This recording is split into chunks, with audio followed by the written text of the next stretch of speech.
সেজদায় আমরা যত ছোট হই এর চেয়ে ছোট আর হওয়া যায় না। সেজদায় আমরা যতটা বিনয়ী হই একটা মানুষ এর চেয়ে বিনয়ী আর হতে পারে না। এই তো নামাজ শুরু করলাম, আল্লাহু আকবার, এরপর রুকুতে জাস্ট বো ডাউন আর হেড, মাথা একটু ঝুঁকালাম, আর সেজদায় একেবারে মাথাটারে মাটিতে মিলিয়ে দিলাম। তার মানে আমি চলে গেলাম আসফালে। আসফাল মানে সবচেয়ে নিচে, আর সবচেয়ে নিচে যে আমি ঘোষণা দিলাম সুবহানা রাব্বিয়াল, মানে হে রব, আপনার প্রশংসা, আপনার পবিত্রতা, আপনি আলা। আল্লাহ, আমি আর নিজেকে এর চেয়ে তুচ্ছ করতে জানি না, এর চেয়ে ছোট আর করতে পারি না। আমি আমার নিজেকে উজাড় করে দিলাম, সবচেয়ে ছোট, তুচ্ছ, নগণ্য করে আপনার সামনে উপস্থাপন করে আমি ঘোষণা দিচ্ছি সুবহানা রাব্বিয়াল আলা। পবিত্রতা সেই রবের যিনি আলা, সর্বোচ্চে। সুবহানাল্লাহ পড়ে। তাহলে সিগনিফিকেন্সটা বুঝতে পারছেন কেন বিষ্ণু ইসলাম এটা পড়তেন সুবহানা রাব্বিয়াল আলা?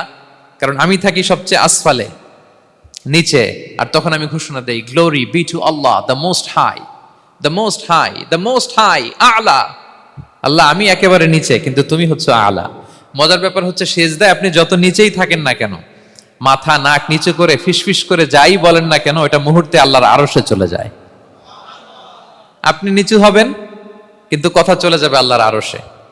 এজন্য বিষ্ণু ইসলাম বলতেন মান তাওয়াদা তারাফা, যে নিচু হয় আল্লাহ তারে টেনে উপরে উঠায়। আপনি সেজদা দেওয়া মানে কি? নিচু হওয়া, ছোট হওয়া। তো বিষ্ণু ইসলাম বলেছেন বেশি বেশি সেজদা দাও, তাহলে আপনার মর্যাদা সম্মান বাড়াই দিবে কে?